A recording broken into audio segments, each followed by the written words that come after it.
Slow slow. Next level కదా నీకు slow. Good morning madam. నువ్వెవరు?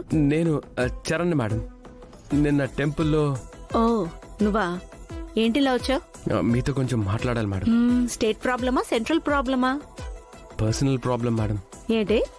నిన్న టెంపుల్లో మీ బర్త్డే సందర్భంగా మీరు కండక్ట్ చేసిన కాంపిటీషన్లో వెయిట్ లిఫ్ట్ చేసింది కదా ఆ పల్లవి.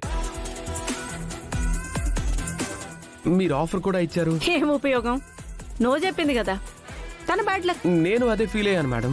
ఇంత మంచి ఆఫర్ ఇచ్చినా మిమ్మల్ని పూచికి పుల్లలా తీసేసినట్టు మాట్లాడుతుంటే నాకు చాలా బాధేసింది మేడం. నన్ను ఎప్పుడు తీసేసింది? ఇంట్లో అంది మేడం. నేనన్నాను అంత పెద్ద ఆవిడ. ఆగు. పెద్ద ఏమిటి పెద్ద? నాకేమన్నా ఏజ్ అయిపోయింది అనుకుంటున్నావు నువ్వు? ఆహా, అయ్యో, ఏజ్ గురించి కాదు మేడం, మీ లెవెల్ గురించి. ఓహో, కంటిన్యూ.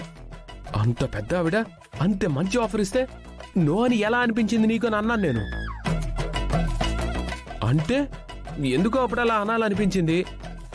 అయినా ఏమైందని ఇప్పుడు నేను అనుకోవాలే గాని ఇప్పుడు నేను వెళ్ళి జాయిన్ అవుతానని అన్నాను అనుకో, ఆవిడ నన్ను పిలిచి నెత్తి మీద పెట్టుకుంటుంది అని అనింది. అలా ఉందా? అంతేకాదు మేడం, ఇంకా చాలా అంది.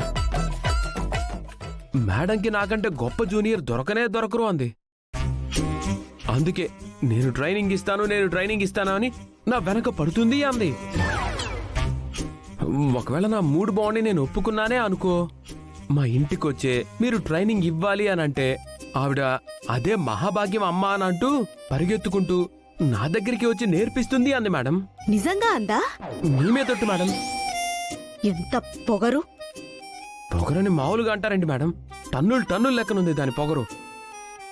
ఒకవేళ ఇప్పుడు మీ దగ్గరికి పల్లవి వచ్చి వెయిట్ లిఫ్టింగ్ మీ దగ్గర నేర్చుకుంటానంటే మీరు రాణిస్తారా మేడం? నా పెంపుడు కుక్కతో కనిపించేస్తాను దాన్ని. మీరా మాత్రం స్ట్రిక్ట్ గా ఉంటే చాలు మేడం, నాకదే కావాలి. నీకెందుకు?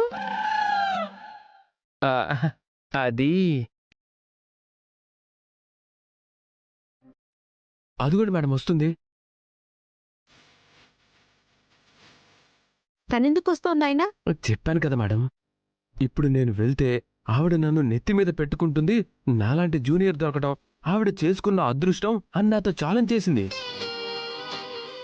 ఆ ఛాలెంజ్లో గెలవడం కోసమే వస్తుంది అనుకుంటా. మేడం, నేను మీ దగ్గరకు వచ్చి విషయం చెప్పానని చెప్పి తనతో చెప్పకండి మేడం. మంచిదని తనకు ఆఫర్ ఇస్తే నా గురించి ఇంత బ్యాడ్ గా మాట్లాడుతుందా?